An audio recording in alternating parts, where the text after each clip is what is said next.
Kami percaya padamu Bapa, karena Engkau Tuhan, pembuat segala mujizat, segala kejadian-kejadian yang ajaib.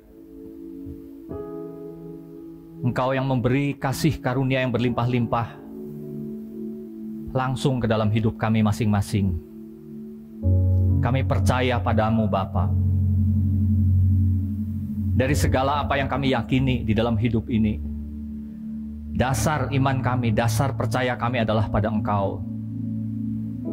Karena darah Yesus itulah yang sudah membasuh segala dosa kami, menghilangkan segala penghalang antara kami dan Engkau. Dan inilah kami semua yang masih sedang berjalan di dalam hidup ini.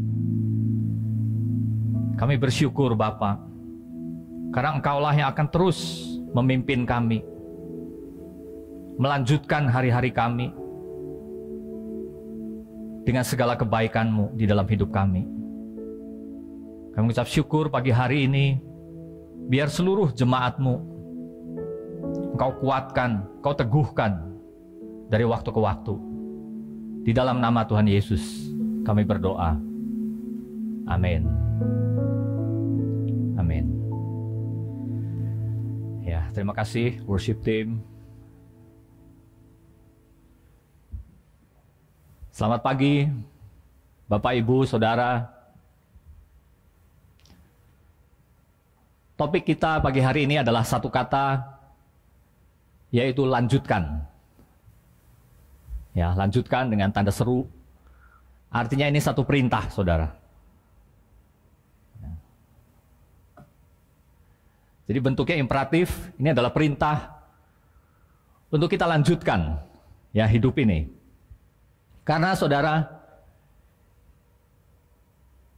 hidup kita di dunia ini memang adalah perjalanan. Ya, kita semua sedang menempuh satu perjalanan. Tetapi ini bukan perjalanan dari tempat ke tempat. Ini kita seperti menjalani waktu. Artinya kita menuju pada masa depan. Ya, itu adalah faktanya. Nah, masa depan itu adalah satu kondisi yang asing bagi kita semua. Kalau kita mau jujur, kita boleh mempunyai rencana, menghitung, mengkalkulasi, tetapi sejujurnya kita tidak tahu apa yang akan terjadi di depan kita. Itu daerah yang asing bagi kita. Tetapi kita semua berjalan menuju ke situ. Ya, kalau satu tempat, misalkan kita pergi ke kota lain, katakanlah pergi ke Semarang. Mungkin Saudara pernah ke sana. Jadi kalau untuk kesekian kalinya kita pergi ke Semarang, kita sudah tahu ada apa di sana. Tetapi untuk waktu di masa depan, kita tidak tahu. Ya, itu masalahnya. Nah, jadi kata lanjutkan ini sebenarnya berbunyi, ya, bersuara setiap kali kita bangun pagi. Pada waktu kita melanjutkan hari-hari kita, ya, ini satu kata yang bergema, ya, seperti mendorong kita, Saudara. Nah, pertanyaannya bagaimana respon kita semua pada waktu bangun pagi dan kita harus melanjutkan hidup kita. Ya, bagaimana respon reaksi Bapak Ibu Saudara? Nah, biasanya tergantung sikon. Ya, banyak dari kita masih dipengaruhi sikon, situasi dan kondisi. Atau mungkin juga mood. Ya, moodnya lagi bagaimana? Kalau kita lagi hari kemarin ditutup dengan satu hal yang baik, maka pagi hari itu waktu kita bangun, kita bersemangat biasanya. Ya, ada satu harapan yang kelihatan, pagi-pagi kita lanjutkan dengan semangat. Tapi kalau kemarin segala sesuatu berlangsung tidak baik, tidak sesuai pengharapan kita, pagi-pagi waktu kita bilang lanjutkan, ya, itu berat rasanya. Tapi Bapak Ibu Saudara, itu faktanya. Hidup kita selama Tuhan masih memberikan nafas, setiap hari kita harus lanjutkan hidup kita. Apapun yang terjadi. Nah, kita akan baca dari satu nats, satu teks. Kita akan belajar dari kitab Yosua. Yosua pasal yang pertama. Jadi kita sudah cukup belajar dari Daud ke Salomo. Ya, ini dari Musa ke Yosua. Tapi kita langsung mulai dari masa Yosua. Ya, pasal ke-1 saya akan baca dari ayat 1 sampai 5. Sesudah Musa, hamba Tuhan itu mati, berfirmanlah Tuhan kepada Yosua bin Nun, abdi Musa itu demikian. Hambaku Musa telah mati. Sebab itu bersiaplah sekarang, seberangilah sungai Yordan ini, engkau dan seluruh bangsa ini, menuju negeri yang akan kuberikan kepada mereka, kepada orang Israel itu. Setiap tempat yang akan diinjak oleh telapak kakimu, kuberikan kepada kamu, seperti yang telah kujanjikan kepada Musa. Dari padang gurun dan gunung Libanon yang sebelah sana itu sampai ke sungai besar, yakni sungai Efrat, seluruh tanah orang Het, sampai ke laut besar di sebelah matahari terbenam, semuanya itu akan menjadi daerahmu. Seorang pun tidak akan dapat bertahan menghadapi engkau seumur hidupmu, seperti aku menyertai Musa. Demikianlah aku akan menyertai engkau. Aku tidak akan membiarkan engkau dan tidak akan meninggalkan engkau. Saudara,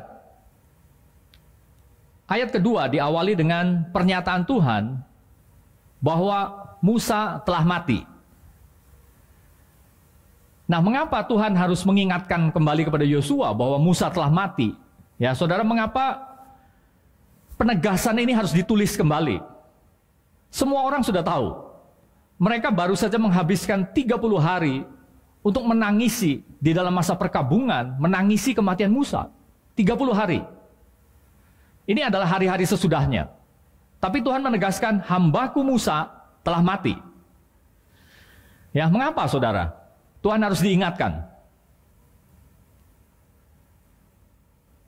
Artinya saudara, kemarin adalah kemarin. Kita harus tutup buku terhadap kemarin. Ya, apapun yang terjadi kemarin, apapun yang sudah lewat, tutup. Dan Tuhan katakan apa? Bersiap untuk menyeberang. Ya, jadi kita lihatnya itu ke depan. Hidup itu bergeraknya ke depan. Waktu bergeraknya ke depan. Ya, bukan ke belakang. Karena apa? Karena kalau kita melihat ke belakang, ini sebenarnya banyak hal yang bahkan tidak bisa diperbandingkan. Contoh, antara Yosua dengan Musa. Tuhan menegaskan Musa telah mati, artinya sudah selesai. Sekarang engkau menyeberang. Kita bisa bayangkan kalau Yosua, dia terus bernostalgia mengenai segala kehebatannya Musa. Mungkin dia review ke belakang sampai 40 tahun ke belakang pada waktu peristiwa Exodus. Saudara, bangsa mana yang pernah mengalami pengalaman yang seperti itu? Sampai satu laut dibelah dan mereka berjalan dan musuh yang mengejar mereka ditenggelamkan di belakang mereka. Tidak pernah ada dan mungkin tidak akan pernah ada lagi peristiwa seperti itu. Jadi Tuhan katakan Musa telah mati, sekarang kamu menyeberang. Ya, sungai Yordan di depan mereka. Jadi, mari kita anggap ini juga pesan kepada kita para orang tua, pada waktu anak kita sudah dewasa misalkan. Atau kita para pemimpin, orang yang bertanggung jawab memegang tongkat selama ini. Kemudian tongkat itu kita pindahkan kepada generasi berikut. Lepaskan saudara. Ya, kita lepaskan artinya. Kalau itu sudah waktunya Tuhan, kita lepaskan. Karena walaupun tangan kita lepas, tetapi kita semua tahu dan percaya ada tangan lain yang tidak pernah terlepas dari generasi ke generasi. Dan itu adalah tangan Tuhan sendiri. Betapa terbatasnya kita sebagai manusia. Tuhan suruh Musa stop di atas gunung Nebo ini. Sekarang kamu urapi Yosua dan dia akan memimpin, dia akan menyeberang. Jadi sudah selesai. Jadi sekarang Yosua melihat ke depan dan dia harus menyeberang. Tutup masa lalu. Karena selanjutnya Tuhan akan mengingatkan tangan siapa yang akan terus memegang dia. Nah, jadi pesan kepada generasi berikut, ya, Musa telah mati, sebab itu bersiaplah sekarang. Ya, Bapak Ibu Saudara, terutama semua anak-anak muda, ya, generasi berikut, bersiaplah sekarang. Bersiap di dalam bahasa Ibrani-nya pakai kata kum, ya, kum. Artinya bangkit, berdiri, bangun, ya, tegak artinya. Jadi kalau kita katakan kepada seseorang, ayo bangun, berarti sebelumnya dia lagi duduk, atau lagi baring, atau lagi tiarap, ya, atau lagi santai-santai, lagi leha-leha. Nah, firman Tuhan katakan, bangkitlah sekarang. Ya, kepada semua dari kita yang masih harus terus lanjutkan perjalanan, ini waktunya kita bangun. Ya, bukan lagi kita berleha-leha menjadi penonton, ya, bertopang dagu, ya, berpangku tangan, tapi waktunya kita bangkit. Saudara, ini adalah rumah kita bersama. Ya, kalau kita harus bangun, kita bangun rumah ini bersama-sama. Maksud saya adalah, jangan ada yang duduk. Jangan ada yang hanya tinggal berbaring. Tapi kita semua bangun, saudara. Ya, kita tegak, kita berjalan. Seberangi sungai Yordan itu. Biarlah Roh Kudus berbicara di dalam hati kita semua. Nah, kemudian dari ayat 2 ini, apa yang Tuhan katakan? Tuhan katakan, seberangi sungai Yordan itu. Seberangilah sungai Yordan ini. Kita semua disuruh menyeberang. Nah, apa bedanya penyeberangan kali ini dengan penyeberangan 40 tahun yang lalu? Dulu mereka menyeberangi Laut Teberau. Sekarang mereka menyeberangi sungai Yordan. Ya, jadi agak berbeda. Tapi kata kerjanya sama, seberangi. Saudara, bedanya apa? Dulu mereka keluar dari Mesir. Waktu mereka menyeberangi Laut Teberau itu. Sekarang mereka masuk ke dalam tanah Kanaan. Ya, jadi itulah bedanya. Dulu untuk keluar, sekarang untuk masuk. Ya, apa bedanya, saudara? Ini sebenarnya bicara kedewasaan. Pada waktu mereka keluar dari Mesir, mereka menyeberang Laut Teberau, mereka meninggalkan Mesir di belakang mereka. Mereka meninggalkan segala kuk perbudakan, mereka meninggalkan kutuk segala celah Mesir itu, dan menyeberang. Ya. Tetapi setelah mereka menjadi generasi berikutnya di padang gurun, karena generasi yang lama tidak ikut, ini adalah generasi yang baru. Bisa jadi mereka masih kecil waktu peristiwa Exodus dulu. Bisa jadi sebagian dari mereka lahir murni di padang gurun. Sekarang yang di depan mereka adalah tanah Kanaan. Ya. Jadi kita semua harus bergerak lepas dari keterikatan apapun untuk kita masuk di dalam panggilan kita, saudara. Ya. Jadi inilah bedanya Mesir dengan Kanaan. Jadi Kanaan ini bukan satu tipologi dari sorga, bukan. Ini masih di dalam hidup kita di bawah ini, di dunia. Yang masih kita harus teruskan, lanjutkan. Karena apa? Karena di Kanaan, mereka masih harus berperang, menaklukkan daerah demi daerah, raja demi raja. Masih ada tantangan, masih ada jebakan, masih ada perangkap di situ. Ya, ini hidup kita di dunia. Tetapi saya mau katakan, ini fase berikutnya. Jadi bagi siapapun dari kita, lepaskan segala keterikatan kita dan beranjaklah dewasa. Itu pesan Tuhan bagi kita semua. Bangkitlah, jadilah dewasa. Lepaskan, jangan lagi Mesir itu terus membayang-bayangi. Saudara, ini sudah lewat 40 tahun.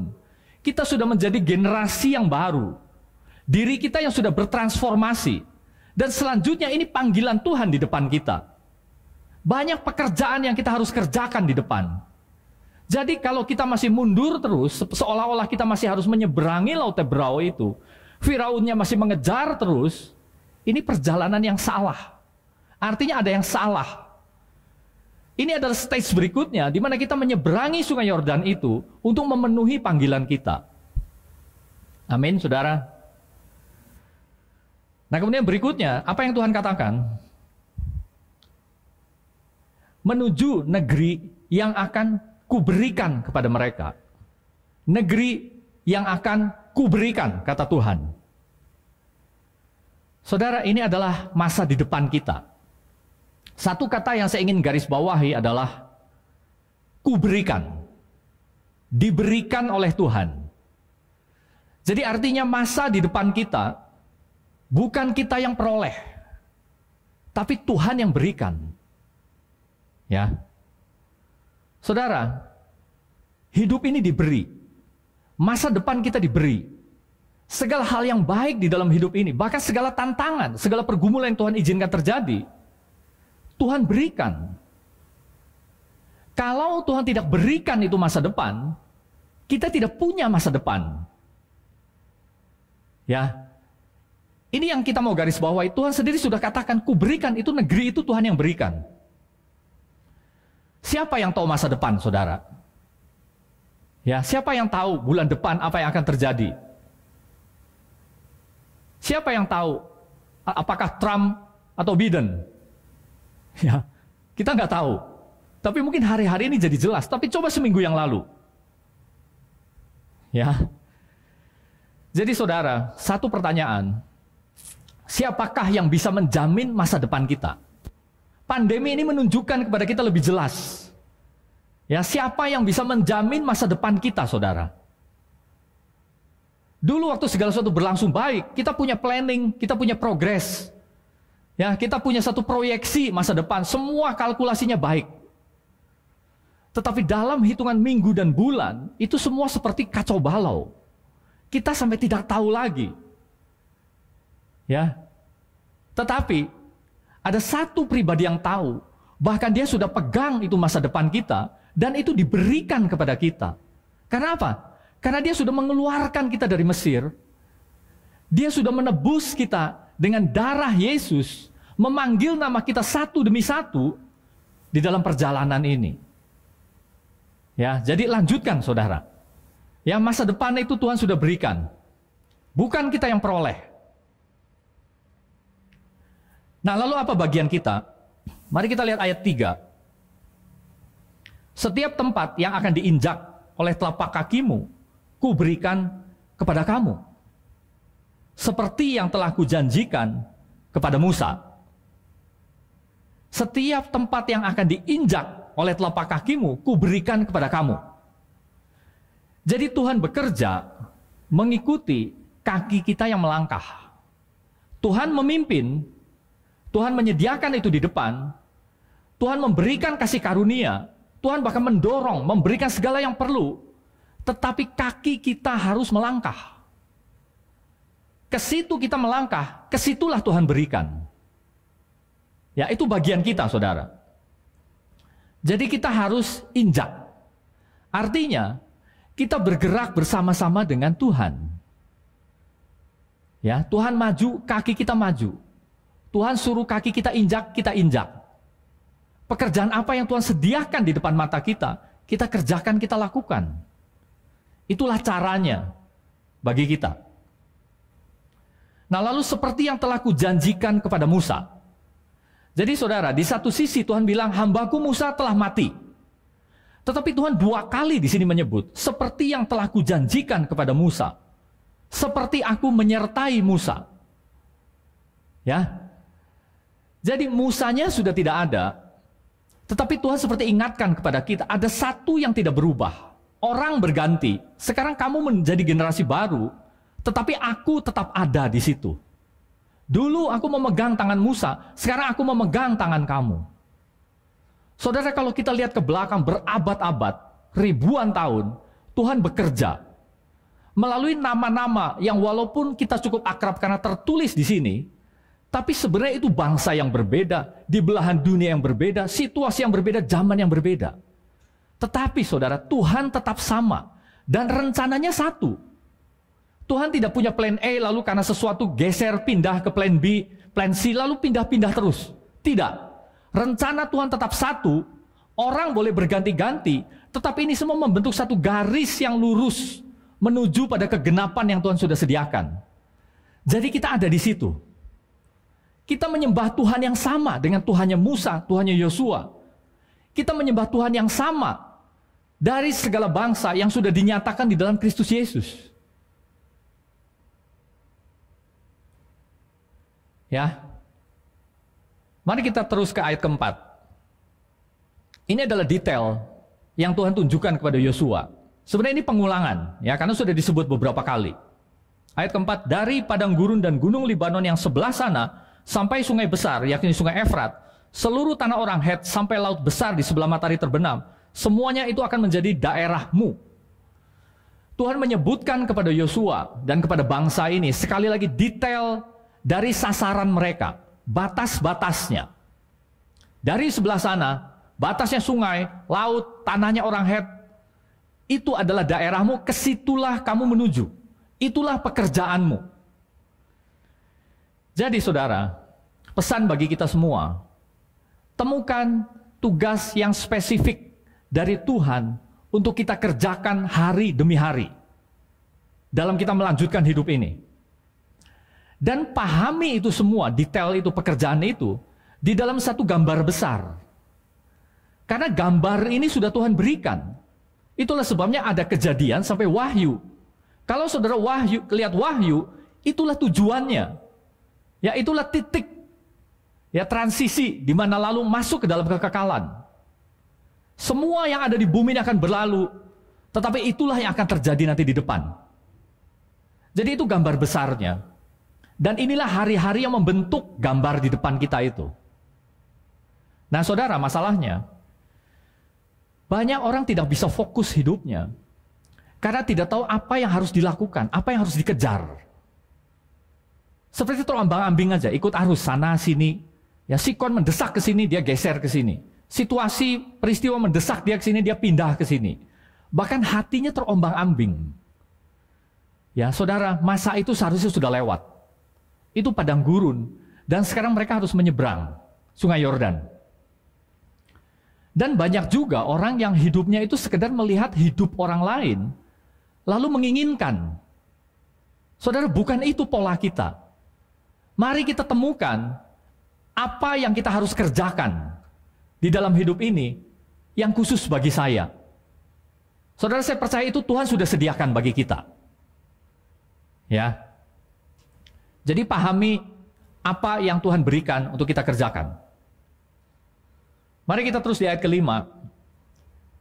Ini adalah janji penyertaan Tuhan. Seorang pun tidak akan dapat bertahan menghadapi engkau seumur hidupmu. Seperti aku menyertai Musa, demikianlah aku akan menyertai engkau. Aku tidak akan membiarkan engkau dan tidak akan meninggalkan engkau. Saudara, betapa indah janji Tuhan ini bagi kita. Saya katakan bahwa itulah sebenarnya satu-satunya kebutuhan kita. Yang paling dasar. Di antara segala kebutuhan yang lain. Kita mungkin bisa katakan, saya perlu ini, saya perlu ini, perlu ini. Begitu banyak keperluan kebutuhan kita. Tapi ini yang paling penting, saudara. Sebenarnya adalah modal. Paling dasar, paling besar, dan paling berkuasa. Ya. Nah, di sini kembali Tuhan mengaitkan, seperti aku menyertai Musa. Saudara, jaminan apa yang bisa kita dapatkan di dalam hidup ini? Apa sandaran kita, saudara? Coba mari kita renungkan, apa sebenarnya sandaran kita? Memang kita ini makhluk alami, jasmani. Dan kecenderungan jasmani, dia akan mencari sandaran kepada yang jasmani. Tetapi firman Tuhan ingatkan pada kita, dia adalah sandaran kita yang utama. Karena semua yang jasmani akan lewat, akan berlalu. Ya. Kadang kita merasa jauh. Aduh, saya ini berbeda. Siapa Musa? Ya, siapa Yosua? Siapa Kaleb? Siapa itu semua tokoh-tokoh di sini? Saya beda, rasanya kok jauh. Saudara, kalau kita semua ada di dalam Kristus, kita ada di dalam keluarga Allah, kita ada di dalam garis perjalanan ini bersama-sama. Hanya mungkin waktunya beda-beda. Ini waktu kita. Ya, ini timingnya kita, ini eranya kita. Era Daud sudah lewat, Salomo sudah lewat. Musa, Yosua apalagi lebih jauh lagi sudah lewat. Ini waktu kita bersama, saudara. Dan Tuhan yang sama itu sedang berjalan sekarang bersama-sama dengan kita. Amin. Tuhan yang sama. Jadi kesimpulannya, lanjutkan hidup kita dengan setia, Bapak, Ibu, Saudara. Lanjutkan hidup kita dengan setia. Memang masa depan itu seperti tanah yang asing. Ya, kita tidak tahu. Mereka juga tidak tahu apa yang menghadang mereka. Ya, mungkin 38 yang lalu bapak-bapak mereka pernah mengintai. Hanya tinggal sisa 2 di situ, Kaleb dan Yosua. Mereka kira-kira tahu keadaannya. Tapi mereka belum kontak kan? Mereka belum bertempur kan? Mereka belum menginjak. Karena persis di seberang sungai mereka putar balik. Habiskan 30 tahun di padang gurun, 38 tahun. Tetapi ini pertama kalinya mereka menyeberang. Sama, bagi mereka itu juga asing. Saudara, masa depan kita memang asing. Ya, Yakobus katakan, kamu tidak tahu apa yang akan terjadi besok. Ya, Yakobus sendiri katakan begitu. Kita tidak tahu. Tetapi apa yang kita tahu? Tuhan yang sama sekarang sedang membawa kita. Amin. Jadi, mari kita bangkitkan iman kita, langkahkan kaki kita, dan lanjutkan hidup dengan setia. Kalau masih ada besok bagi kita, waktu kita bangun pagi, tidak peduli mood kita seperti apa, turun saudara, langkahkan kaki, dan lanjutkan hidup. Karena apa? Karena Tuhan yang sama, yang menyertai Musa dan Yosua, Tuhan yang sama menyertai kita hari-hari ini. Amin. Amin. Saudara, kita akan mengambil perjamuan kudus. Ya. Saya persilahkan Bapak Ibu Saudara menyiapkan ya roti dan anggur.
Di dalam Yohanes 6,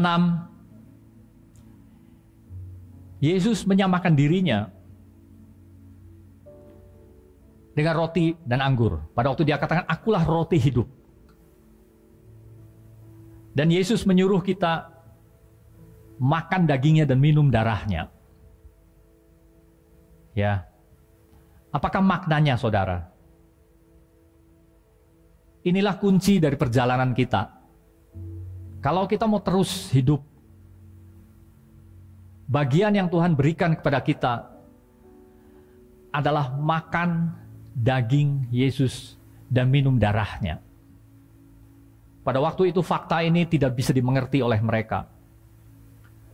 Tetapi saya percaya bahwa kita semua mengerti pada hari ini. Artinya, kalau Yesus disamakan dengan makanan dan minuman, kepada 2 unsur yang kita begitu bergantung supaya bisa hidup, demikianlah kita harus bergantung kepada Yesus setiap hari supaya kita bisa hidup, saudara. Jadi pada waktu kita mengambil perjamuan kudus,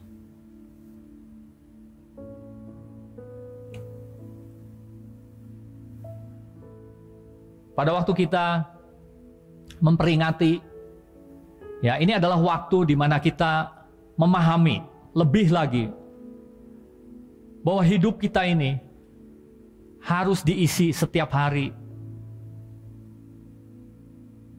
dengan Kristus. Itu artinya makan roti, makan dagingnya, dan minum darahnya. Nah, inilah sebabnya kemudian Paulus juga terus mengingatkan jemaat-jemaat mula-mula. Jadi saudara, ini bukan sekedar kebiasaan, tapi saya ingin ingatkan kita sekali lagi maknanya.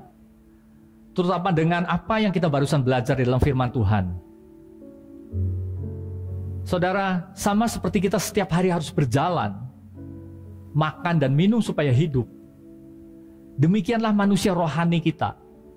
Ya, diri kita yang sejati ini harus terus-menerus menerima dari Yesus. Iman itu adalah sesuatu yang aktif dikerjakan setiap hari. Kalau boleh dikatakan pakai tensis, itu adalah present continuous, saudara. Itu tidak pernah menjadi masa lalu, tetapi itu harus menjadi kejadian yang terus-menerus kita lakukan setiap hari. Itu artinya makan dagingnya dan minum darahnya. Ya, dan inilah yang kita lakukan pagi hari ini.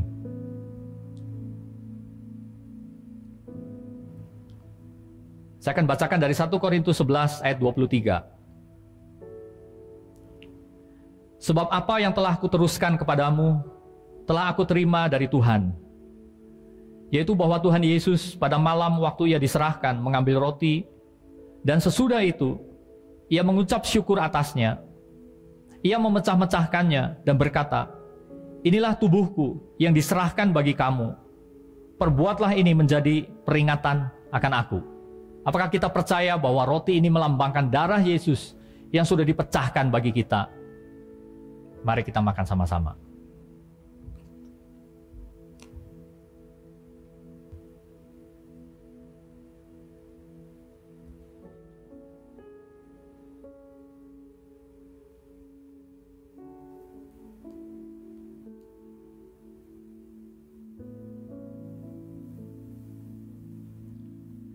Demikian juga ia mengambil cawan sesudah makan lalu berkata, cawan ini adalah perjanjian baru yang dimeteraikan oleh darahku. Perbuatlah ini setiap kali kamu meminumnya menjadi peringatan akan aku. Sebab setiap kali kamu makan roti ini dan minum cawan ini, kamu memberitakan kematian Tuhan sampai ia datang. Apakah kita percaya bahwa anggur ini melambangkan darah Yesus yang sudah membasuh, menyucikan dosa kita, dan menarik kita masuk di dalam persekutuan dengan Bapa? Amin.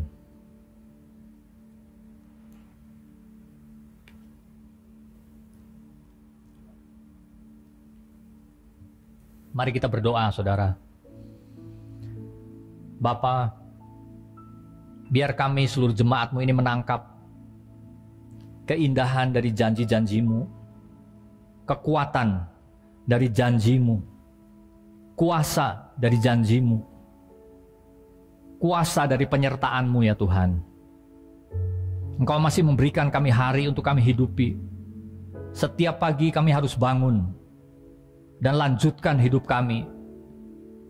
Tuhan, Engkau sudah memberi makna di dalam hidup kami, sehingga dalam hidup ini kami tidak lagi mengejar hal yang sia-sia, tapi kami sedang bersatu dengan tujuan-Mu, masuk di dalam garis ini, kepada tujuan ini yang sudah Engkau berikan Tuhan. Sama seperti Engkau menyertai Musa dan Yosua, demikianlah hari-hari ini Engkau menyertai kami. Engkau meneguhkan kaki kami.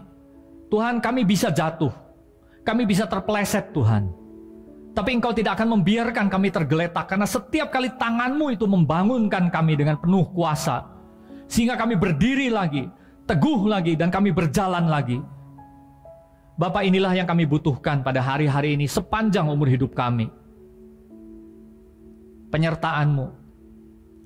Kami berdoa untuk seluruh jemaat-Mu. Biar mata kami lebih melihat lagi. Pengalaman kami lebih rasakan dan alami lagi penyertaan-Mu dalam hidup ini ya Bapak. Engkau tolong setiap anak-anak-Mu yang sedang di dalam pergumulan. Biarlah mereka menerima, melihat, mengalami kerja kuasa Allah di dalam hidup mereka, sehingga hati mereka selalu mengalir dengan ucapan syukur, dan kaki kami semua tetap teguh untuk melangkah. Kami ucap syukur pagi hari ini. Biar Engkau materaikan firman ini hanya di dalam nama Tuhan Yesus. Mari semua yang percaya katakan amin. Amin.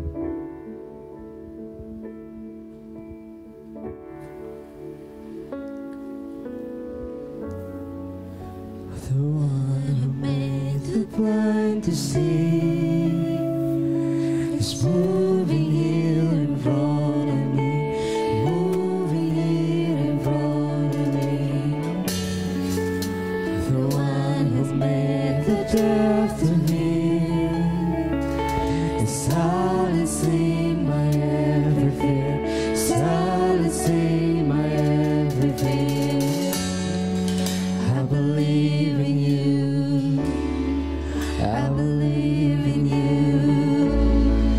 You're the God of miracles. Mari jemaat Tuhan, kita proklamasikan kepercayaan kita kepada Tuhan.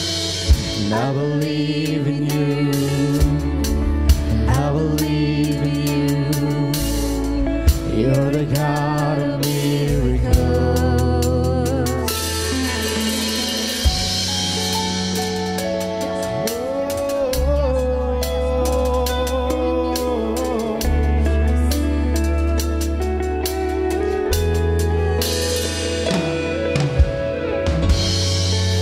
The one who does impossible, just reaching out to make me whole, reaching out to make me whole. The one who put that in this place, His love is flowing through my veins. His love is flowing through my veins. And I believe in you, and I believe in you. You're the God of miracles. And we believe, and I believe in you, and I believe in you. You're the God of miracles. And we believe, and I believe in you, and I believe in you. You're the God of miracles. And I believe in you, and I believe in you. You're the God of miracles.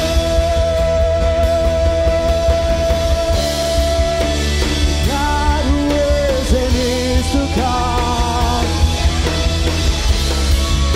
The power of the reason why. The God who brings the dead to life. You're the God of miracles. You're the God of miracles. Yes, you are. The God who was and is to come. The power of the reason why. The God who brings the dead to life. You're the God of miracles. You're the God of miracles. And I believe in you, and I believe in you. You're the God of miracles. Yes, we believe. Oh, you're the God of miracles. Say again, we believe, Lord. And I believe in you, and I believe in you. You're the God of miracles. And I believe in you, and I believe in you. You're the God of miracles. And I believe in you, and I believe in you. You're the God of miracles. Yes, we believe, and I believe in you, and I believe